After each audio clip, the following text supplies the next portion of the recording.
everybody.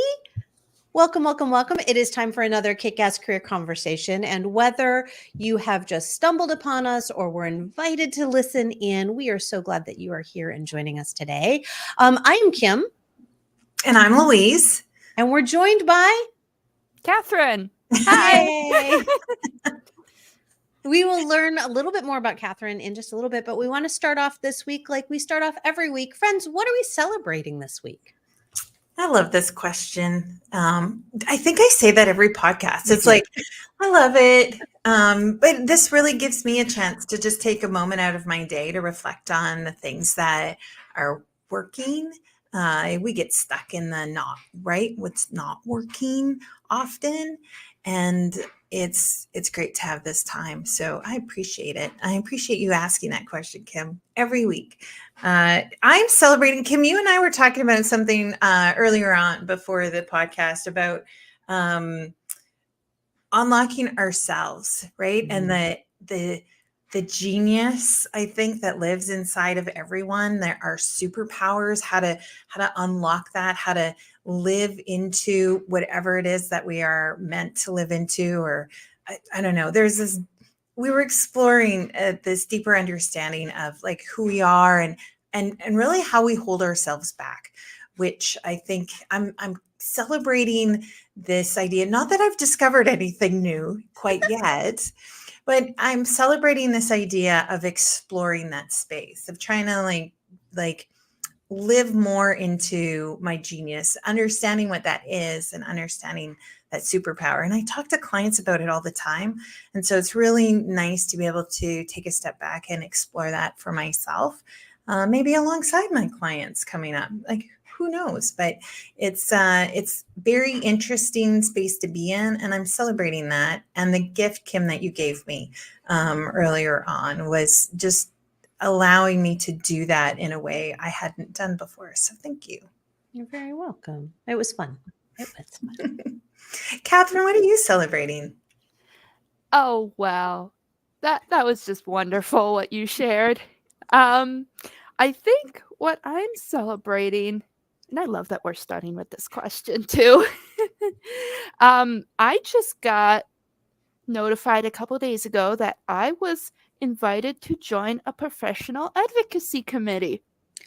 Wow, so, congratulations. Yeah, I'm very excited. It's called the Intellectual and Developmental Disabilities Advocacy Corp, and I am joining as a healthcare professional. So I'll be doing a lot of the work that I love doing, but just as part of the Advocate Corps. That's amazing. Congratulations. Yeah. Thank you. Mm-hmm. I'm so excited. We're still finalizing the details of our first meeting. So this is very new and I am very thankful. Love that. Isn't it beautiful when those opportunities come to us and that we actually take the time to say, look what I did. Look where the space that I've been invited into. Yeah. I'm glad you're celebrating that with us. Thank you so much, Katheryn. So I think for me, I'm celebrating community. I am celebrating community that has been around for a long time, right? Family and friends and loved ones and people that I've met in my various careers and just the various ways that I've shown up in the world. I'm also celebrating the community that I'm intentionally growing. And to step into that space of inviting people to go along on a ride that we don't know where it's going to go. We don't know what's going to unfold. And yet every time we get together, something magical happens. And so I'm celebrating community. It's something that I mention it in passing a lot, but I don't know that I actually stop to actually truly celebrate it. So I'm feeling it. I'm feeling it down in my spilkies today. I love that. Yeah. Katheryn, I want to kind of let the world know who you are at the table. Right. So I'm gonna share your bio. So Katheryn Bermann is a military veteran who spent a year as a warehouse manager before transitioning to her current field of human services. For the past 3 years, she's been delivering individualized one-on-one therapy to special needs children and families using the principles of behavior science. She loves what she does and is very excited to share more about it. I'm so excited that you're here for this conversation today and to celebrate that not only have you taken this journey, but how it's unfolding for you with what you shared in what you're celebrating today. So thank you so much, Katheryn, for being here. Thank you for inviting me. I'm very excited to just share how things have unfolded. Tell our listeners a little bit about, because we were talking backstage a bit before we went live on the podcast today, a little bit about your career journey, because you were talking about how you feel like you were meant to do what it is that you're doing. How did you find your way here? Oh, quite by accident, actually. Quite by accident. I completed my master's degree back in 2017. I tried a couple different fields, ranging from medicine to e-commerce as a warehouse manager. And I tried. The intention was to try this field of behavior science during a point of lots of transition in my life. So if I didn't like it, it would have been no big deal, but I fell in love with it and I've been running with it. And I feel like I've finally found the career path that makes me very happy and lets me do a lot of good in the world. I love that. So beautiful. That a whole idea of experimenting, I think many of us kind of shy away from that because it feels like failure is weaved into, right? When we try something and it doesn't work out, we invest time, we invest money trying to be trained and educated in a certain space. But you've really leaned into that whole idea of, if it's okay if it's not your thing, it's okay if it wasn't meant to be. That's one of the first things that I learned very quickly when I completed college and I started getting my feet wet in the real world, quote unquote, that you might have a plan in your head about how the next 5 years, year, month might go, but life may tell you otherwise, and you need to be willing to adapt to that. So how has that unfolded as you've become a behavior scientist, right? That's what you are. Your background now is in behavior science and working with others. How have you found that adaptability to unfold and help you as you continue to explore? My goodness, that was something that I used to be just terrible at. I'm going to be honest with you. This ability to be flexible and move forward when you don't have all the information, this is definitely a skill that I have developed. I was in a totally different mindset coming out of grad school. I credit a lot of what I've learned about developing that skill to my dad. He was wonderful, still my personal hero. And in working as a warehouse manager all through the pandemic and in the military. So it was a combination of family and life unfolding. Mm-hmm. So through your studies and through the work that you're doing now, tell us a little bit about how you knew that this was your purpose, how you have leaned in and said, yeah, this is where I'm meant to be. I love telling this story because I can point it to one moment while I was working with a special needs kiddo. I just love it. It is the first thing you will find on my LinkedIn profile. So when I first was dabbling in behavior science, I was working with just this wonderful little early intervention kiddo. So talkative, so playful. Sessions with this kiddo were just the bright spot of my whole day. And in one of our sessions, the family had ordered, I don't remember what it was, something from Amazon, and the big, big box was still in the living room. So we were focused on in behavior science and developing some skills, managing behaviors, that kind of thing. One of the skills was prepositions, inside, beside, in front of. So I thought, okay, what better way to work on prepositions than me as a therapist literally jumping into the box. And I made up a game about it. I shortened my name and I called it Cat in a Box. And that was how we worked on prepositions that day. Oh. The little kiddo that I was working with was just laughing and laughing. I was laughing. We covered so many things that day. And it didn't feel like just sitting at a desk and just doing flashcards. It felt natural. Everybody had fun. And that was the moment when I thought, I want to do this for the rest of my life. That's magical. And what I love inside the nugget inside that story is finding not just what works for you as the therapist, but finding what it will work for who you're working with. Right. And I think that when we picked this topic today of neurodiversity in the workplace, this idea of understanding who we're working with so that we can work together. I don't know if you want to speak to this at all in terms of kind of the work that you do with children, or if you've experienced anything in your workplace experience where finding those places to understand each other better has been helpful. Is there anything that you want to add into that?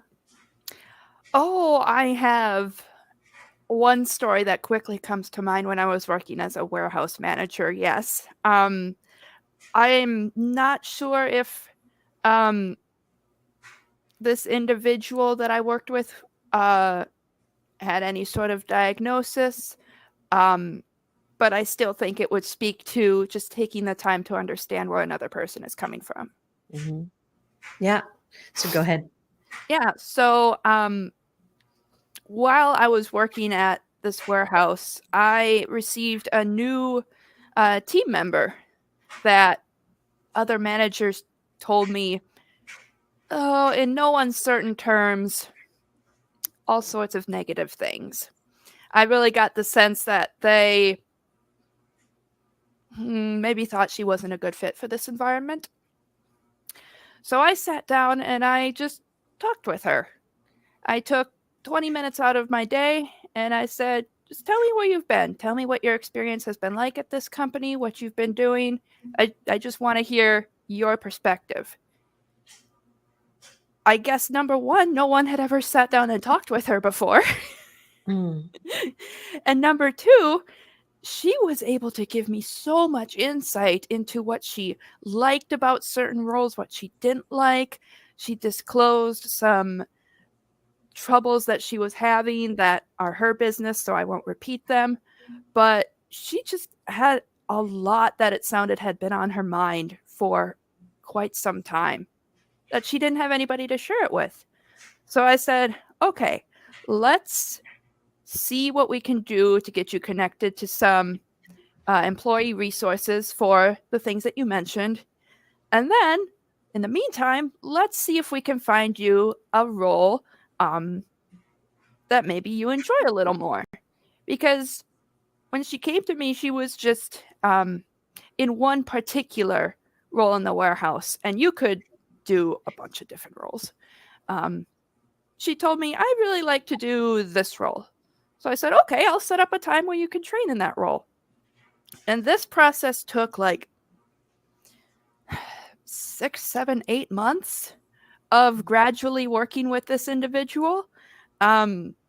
She tried several different roles. Some she liked, some she didn't. Some she let me know that, there's this one component that I really like doing, but this other part of the job, maybe not so much.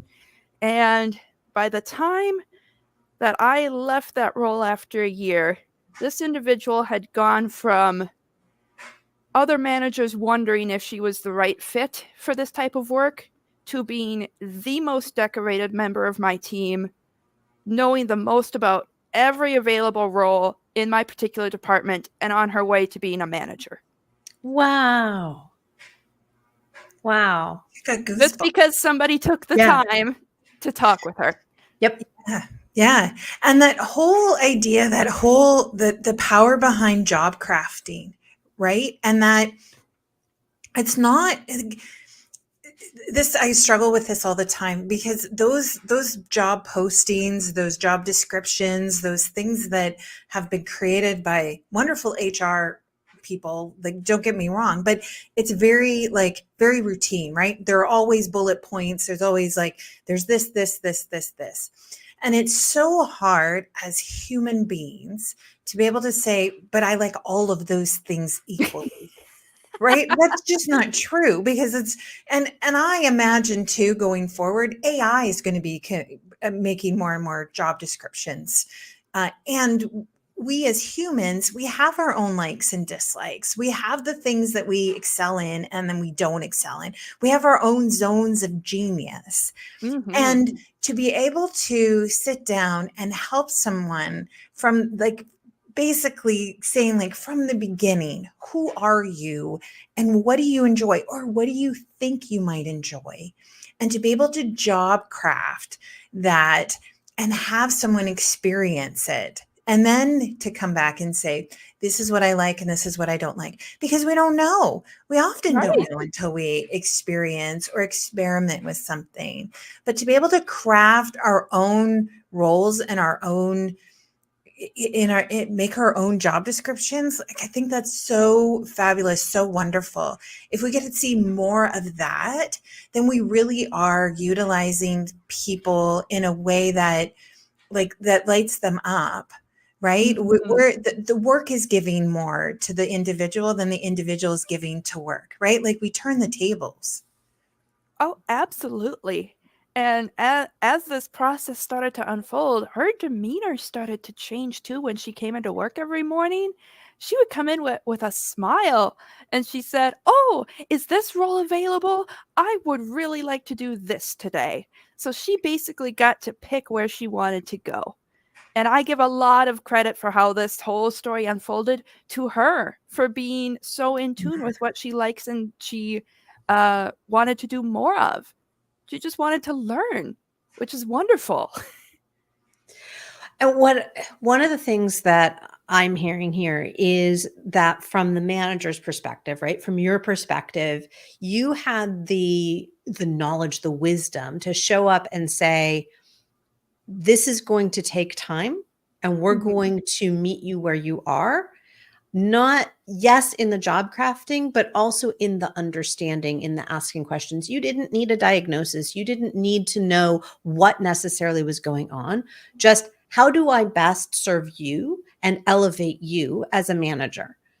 And I think that component, right, when we're talking about neurodiversity in the workplace, allowing, whether it's our supervisor or our colleagues, or even those who report to us, to be in dialogue about how we work best, where we work best, those tasks and the ways that we work best, and being more open and fluid in that, instead of, as you were talking, Louise, about the rigidity of a job description, which so often, I know that when I was managing teams, particularly very large teams in the nonprofit sector, people were so focused on the job description, and yet in nonprofit, nobody lives in that job description.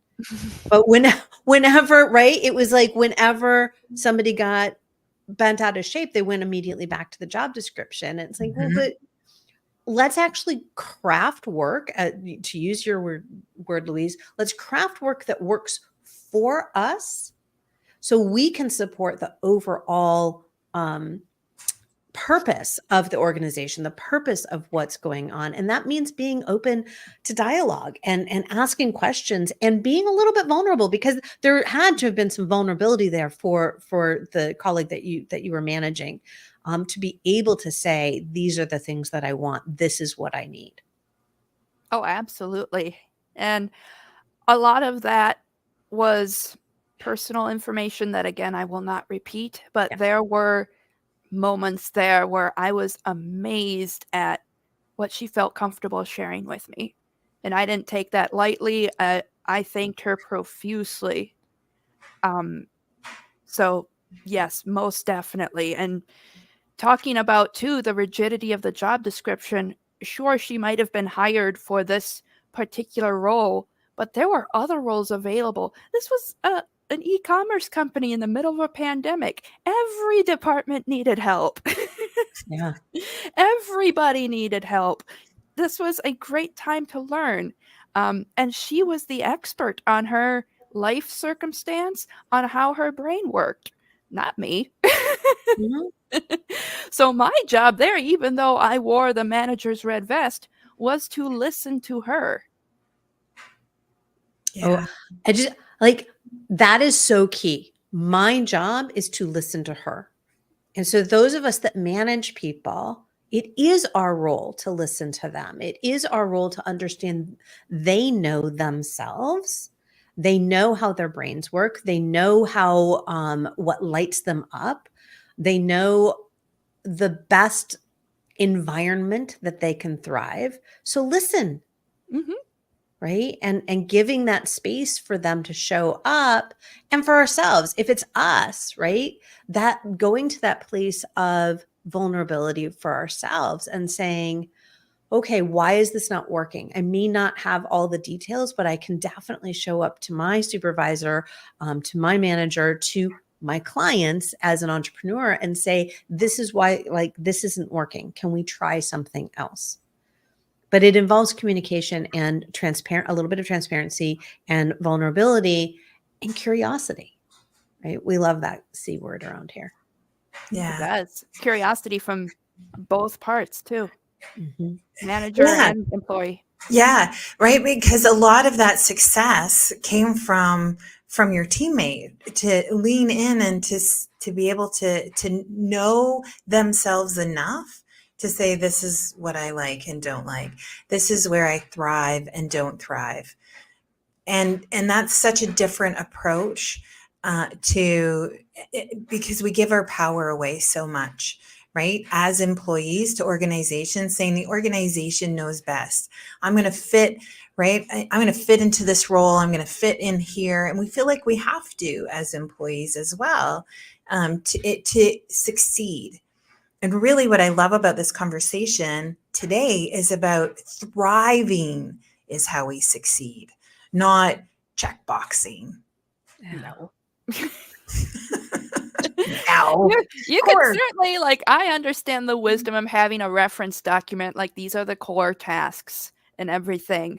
But in this particular instance, what it boiled down to was product needed to get out of the warehouse. That was the overarching goal. All departments work together to get the product out of the warehouse. Okay. How can this employee's skill set, all the skills that she is bringing, how can that be worked into this overarching goal in a way that product gets out of the warehouse, people get the supplies they need in the middle of this pandemic, and the employee loves what she's doing? Yeah. I'm curious, Katheryn, with or Cat in the Box, what with right with what you've learned through your studies and in the work that you've done with children. Yes. I'm curious what thoughts you have or what tips you might have in terms of things we can do for each other in the workplace with this understanding that a large majority of individuals that we're working with or for likely have some sort of neurodivergence, right? There's so many people who are being diagnosed with ADHD or HSP or autism, right? All of these things that are now coming to light that we're understanding about ourselves better. I'm curious from that behavior scientist's mind, if there's anything that you can suggest for us in terms of our own interactions with each other. I could give a lecture on this topic. I think the first thing you need to realize is like somewhere between 15 and 20% of the adult population in the US identifies as neurodiverse. And I've done the math with population statistics. That's over 1 million people in every state. You're going to encounter somebody with a brain that is wired differently than you. You're going to. It's just a matter of when. Absolutely. The second thing I would point out, especially if you're in a managerial position, that just because you have this manager's title does not mean your authority is infallible. People so frequently this is unscripted and I can speak freely. People so often fear the person that's directly above them. And that is not an environment that is conducive to constructive dialogue. When I first put on that red manager's vest and I started walking around in the warehouse, whenever I would walk up to somebody who was on my team and reporting to me, they would get this look on their face like they were scared, like they were in trouble.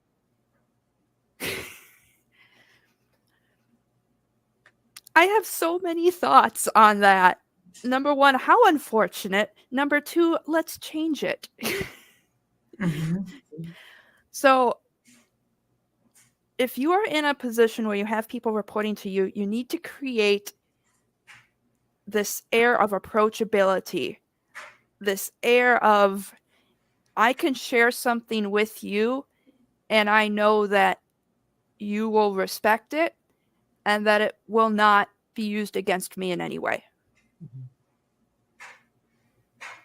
After a few months, really actively managing my team, it got to the point where when I approached somebody, instead of getting this look on their face, they would turn to me and be like, "Oh, what'd I do?" People should be happy to see their managers. That's what I strongly believe.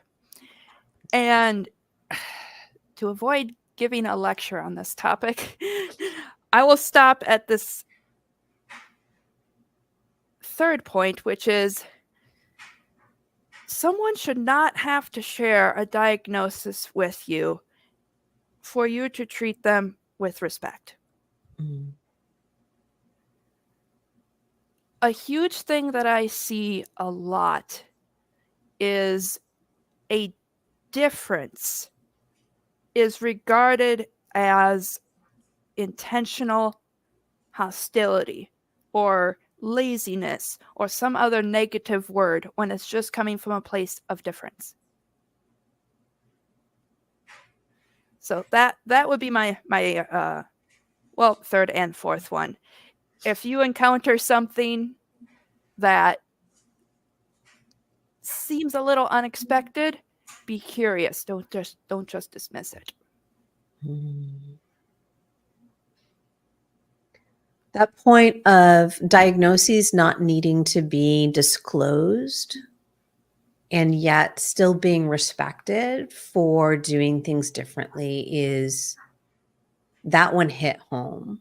Just in terms of the number of people that I see struggling, both in the workplace as employees, as managers, as owners of businesses with teams, of people who are running organizations. Man, there are so many people who are like, my diagnosis doesn't matter, just respect who I am.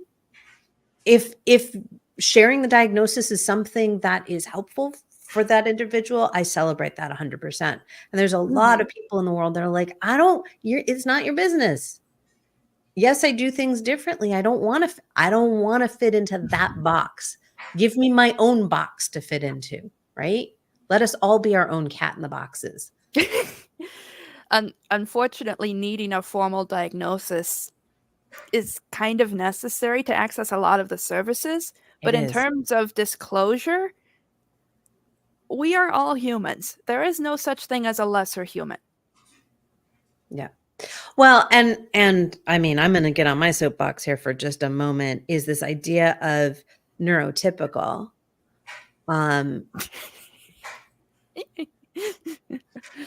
Yeah, I think so those that can't see my face because they're just listening to it, I think the pause said it all. I have never met anybody, nor have I listened on conversations with other people where people think the same. Our brains do think differently. Our brains are wired differently. And so this idea of neurotypical versus neurodivergence versus neurodiversity, like neurodiversity, I get because we all think differently. And so should all be respected in the way that our brains work and how we process information. Diagnosis or not, that needs to be respected. Those that have diagnoses and need them to access services, I could debate that as well, like, right? And yet that also needs to be celebrated, right? When we step into those places, thank you so much for sharing that information.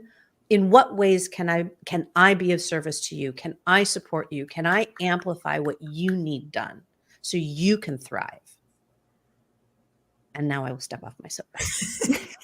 Well, like what we're talking about is really embracing the gift that each individual has within a company or a business or an organization or an association or fill in the blank Asian. And we skip over that because organizations and companies become machines. And we're talking about how do we bring the humanity back into work? When we talk about changing the way the world works at work, that's what we're talking about. Is companies, businesses, organizations, associations thrive when their employees thrive.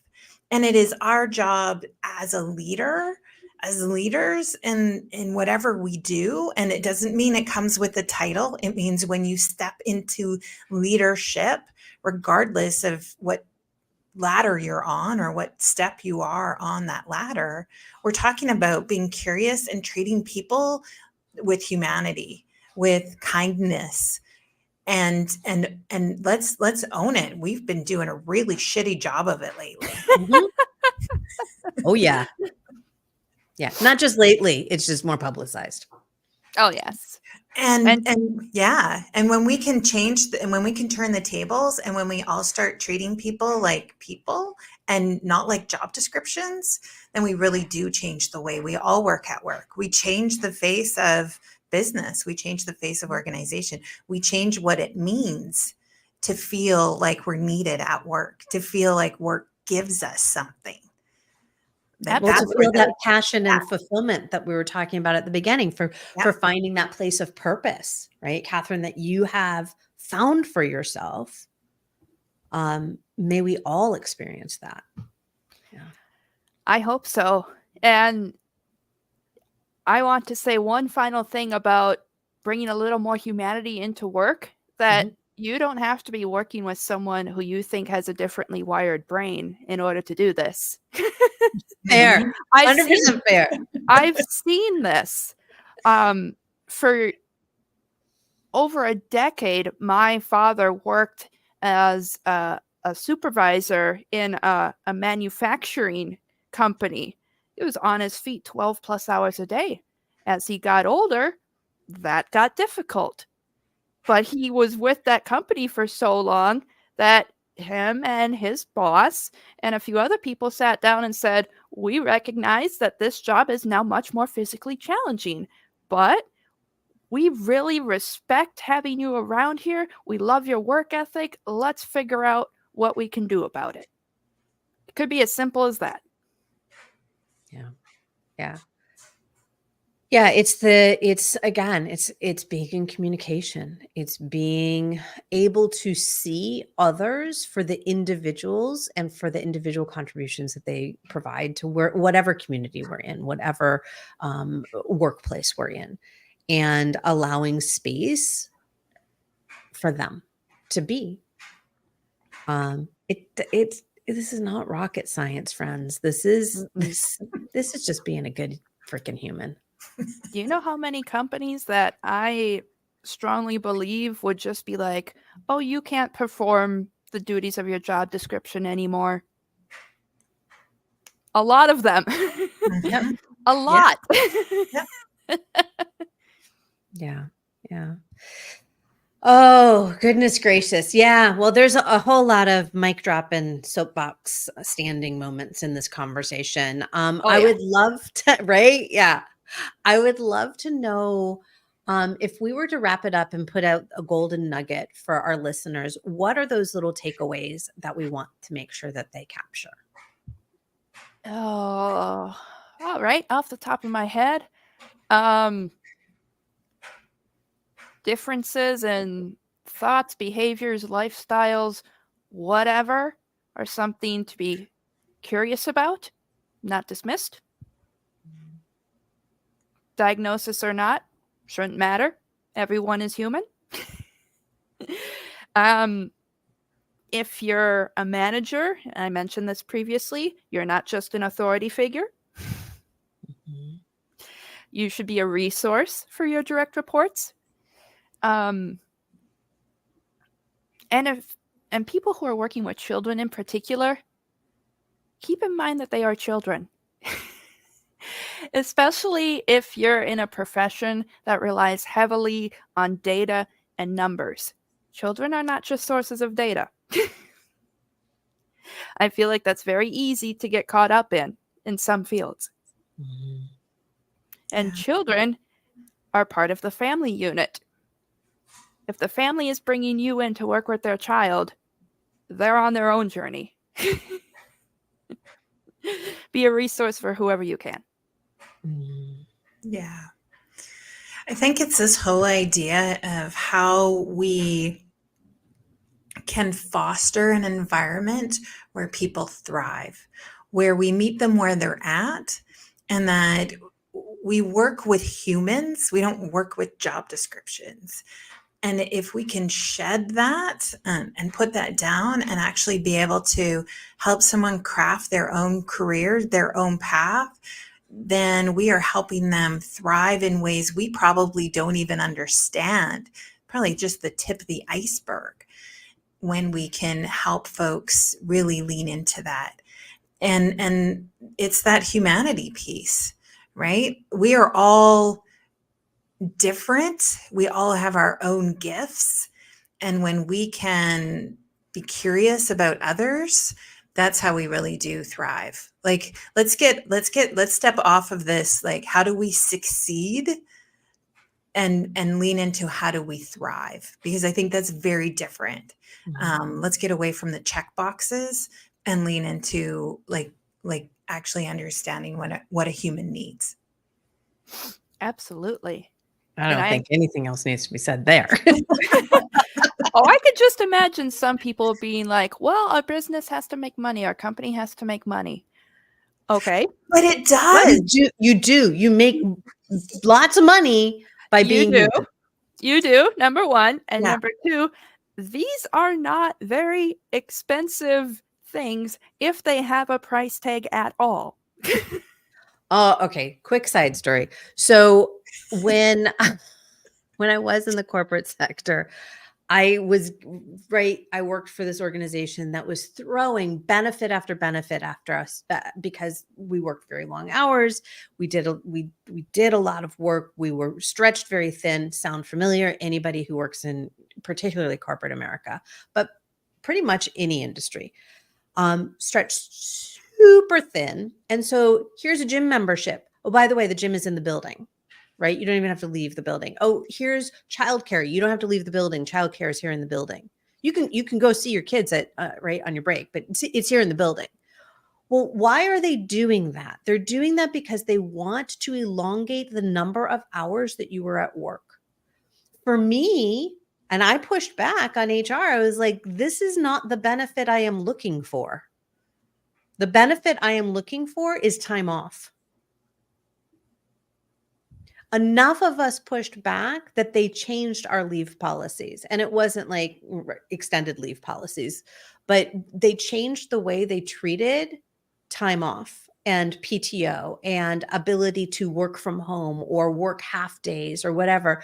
But it's our voices that need to be heard, to be saying, this is not what we're looking for, whether as an individual or as a collective. And that's, I stop with seriously stop with the gym memberships. They just stop. Give me time off and pay me better. All right, I'm done with that.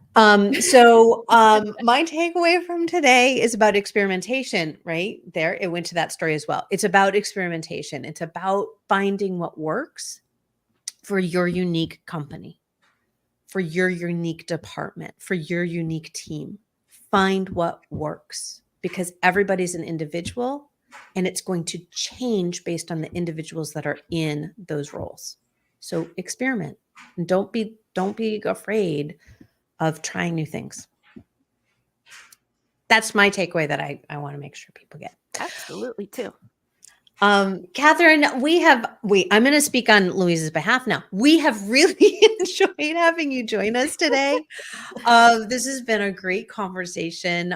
Where in the world can people find you if they want to continue the conversation with you? Sure. And I love talking about these sorts of things. I love doing what I can to make changes in the workplace and how people work with children, adults. So please feel free to reach out and connect. I am working to get my personal website launched. So hopefully that will be out in the wild soon. But in the meantime, you can find me on LinkedIn. I am very active on LinkedIn, and my profile picture is me in dress whites at boot camp graduation. So you can't miss me. Beautiful. Beautiful. Thank you so much. And Louise, what do we have going on in the world, and where can people find us? We always have so much going on, you and I. Please join us for our next micro mini class that we are doing March the 14th. We're going to be talking about finding moments of joy, which I think is so great, kind of piggybacks off of this conversation a little bit too. You can find us at 12 Central. And more details about that and all of the other things that we are doing, you can find at yourkickasscareer.com. We've always got lots of little things in the hopper, and I really would love to see you next time here live on LinkedIn, or listen to our next podcast, where we're going to be understanding how we learn with Katrina. It's going to be a great conversation, and you can join us next time with Katrina.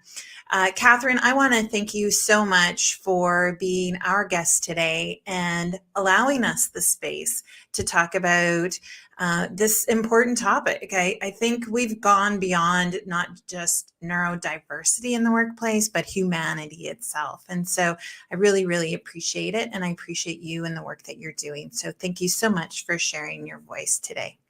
Well, thank you for this lovely conversation. This was fantastic. What a great way to wrap up the week. I love this. I love it too. Thanks, listeners, for joining us again. All right. We'll see y'all later.